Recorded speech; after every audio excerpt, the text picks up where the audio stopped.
Welcome student. आज फिर से हम प्रिंसिपल ऑफ मैथमेटिकल इंडक्शन का एक और बेसिक क्वेश्चन सॉल्व करने की कोशिश करते हैं।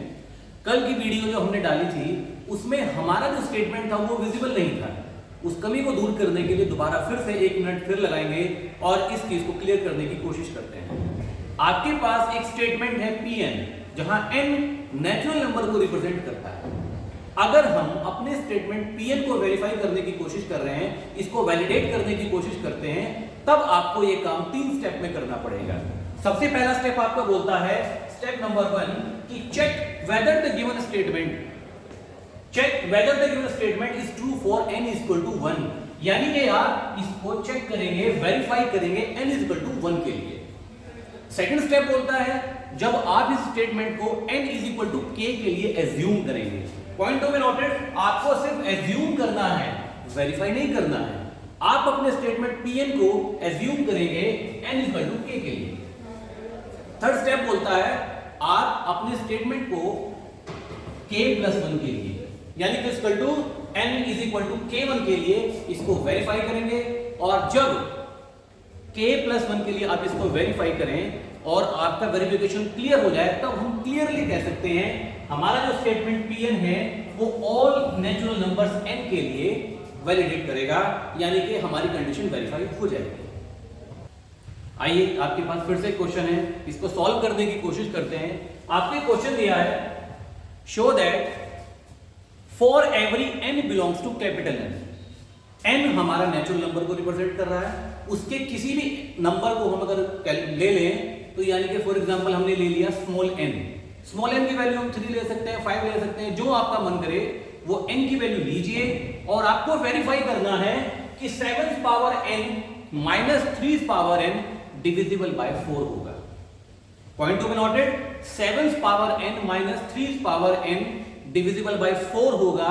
n की वैल्यू जो चाहे आप वो ले सकते हैं। आइए शुरुआत करते हैं। जैसा कि हमने डिस्कस किया था, जो हमारा फर्स्ट स्टेप है, स्टेप नंबर 1, उसको आपको वेरीफाई करना है n equal to basis step 1 के लिए। आप क्या करेंगे, n इक्वल टू 1 लेंगे, यानी कि जहां जहां कहीं n लिखा है वहां वहां आप 1 पुट करिए। आपको मिलेगा 7 पावर 1 माइनस 3 पावर 1।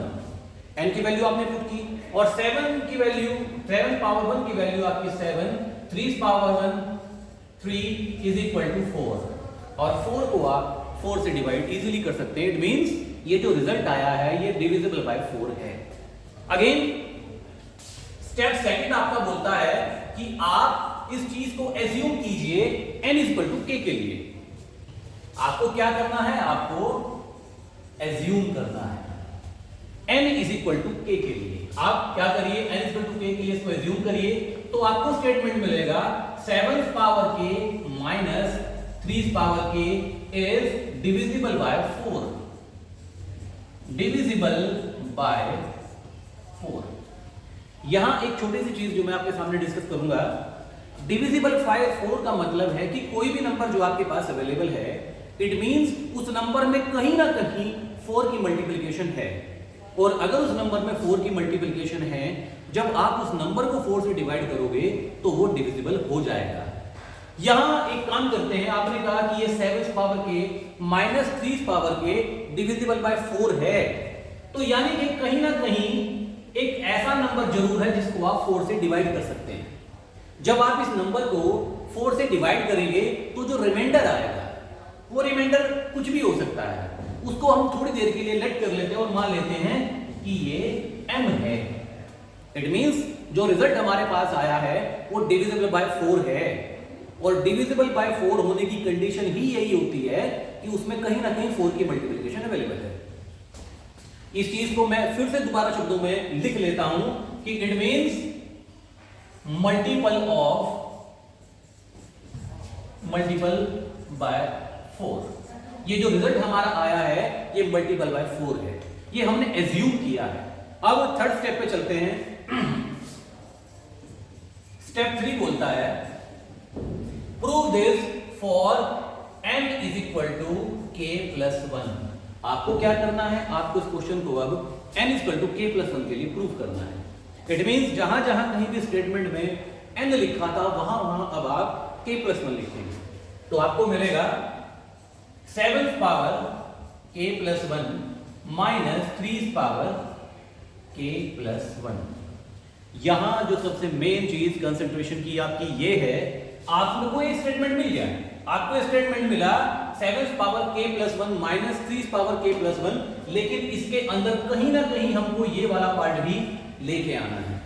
यहां ही आप एक छोटा सा ट्रिक है, उस ट्रिक को फॉलो करने की कोशिश करते हैं।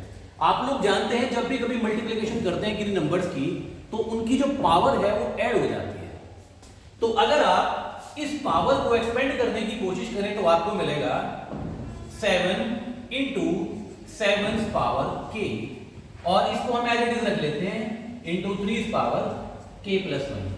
चेक कीजिएगा, अगर मैं इन दोनों की मल्टीप्लिकेशन करूं तो मेरे पास जो रिजल्ट आएगा पावर्स ऐड होने के बाद वो k प्लस 1 आएगा। अब यहां मुझे कोई ना कोई ऐसी ट्रिक इस्तेमाल करनी है कि मैं वापस इस कंडीशन को यहां क्रिएट कर दूं। अब मैं यहां 7 को थोड़ी देर के लिए बाहर रख रहा हूं, तो मुझे मिलेगा 7 इंटू 7 पावर k और माइनस 3 पावर k। अब सोचने वाली बात यह है कि आपने 7 पावर k तो कर दिया क्योंकि अवेलेबल था, लेकिन माइनस के 3 पावर k तो आपके पास नहीं है, तो उसको क्या करें? उसको बैलेंस करने के लिए हम यहां पर एक और टर्म ऐड कर देते हैं 7 इंटू 3 पावर k। अगर आप ध्यान से देखें तो 7 इंटू 3 पावर k माइनस है और 7 इंटू 3 पावर k यहां प्लस है। बाकी जो हमारे पास बचा हुआ स्टेप है उसको एज इट इज लिख देते हैं माइनस 3 k प्लस 1।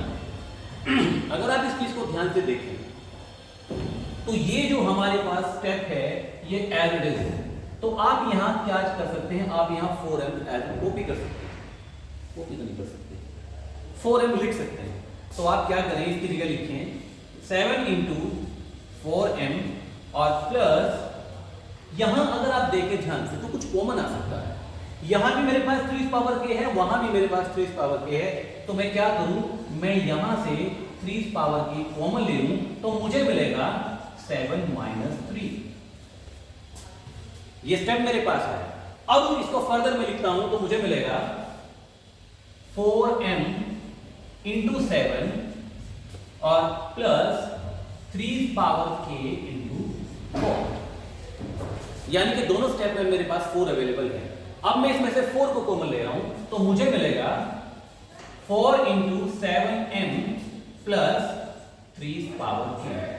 अगर आप इस स्टेप को ध्यान से देखें तो m की वैल्यू आपका मन है कुछ भी हो, मन नहीं है सॉरी, कोई भी वैल्यू हो, k की वैल्यू कुछ भी हो, लेकिन इसमें मल्टीप्लिकेशन 4 की है, तो यानी कि ये नंबर कुछ भी हो उसके अंदर अगर 4 की मल्टीप्लिकेशन है तब हम कहेंगे कि दिस इज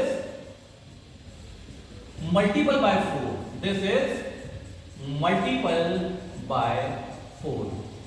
और अगर कोई भी नंबर मल्टीपल बाय 4 है तब हम कह सकते हैं it is also divisible by 4, it is also divisible by 4। बस ये छोटी सी चीज आपको फिर से एक बार बोल करा दूं। आपको एक क्वेश्चन दिया है, क्वेश्चन में आपने कहा है कि 7 power n minus 3 power n divisible by 4 होगा। उसके लिए हमारा प्रिंसिपल ऑफ मैथमेटिकल इंडक्शन बोलता है फर्स्ट स्टेप आप इसको n इक्वल टू 1 के लिए वेरीफाई करिए, आपने वेरीफाई किया। सेकंड स्टेप बोलता है आप इसको n इक्वल टू k के लिए एज्यूम कीजिए, हमने एज्यूम कर लिया। थर्ड स्टेप बोलता है इसको n equal to k plus 1 के लिए वेरीफाई कीजिए, इसको हमने वेरीफाई किया। अगर हमारी तीनों चीजें वेरीफाई हो रही हैं, हमारा third step n equal to k plus 1 के लिए वेरीफाई हो रहा है, तब हम कह सकते हैं कि हमारा जो स्टेटमेंट है वो n की किसी भी वैल्यू के लिए वेरीफाई करेगा। Thank you.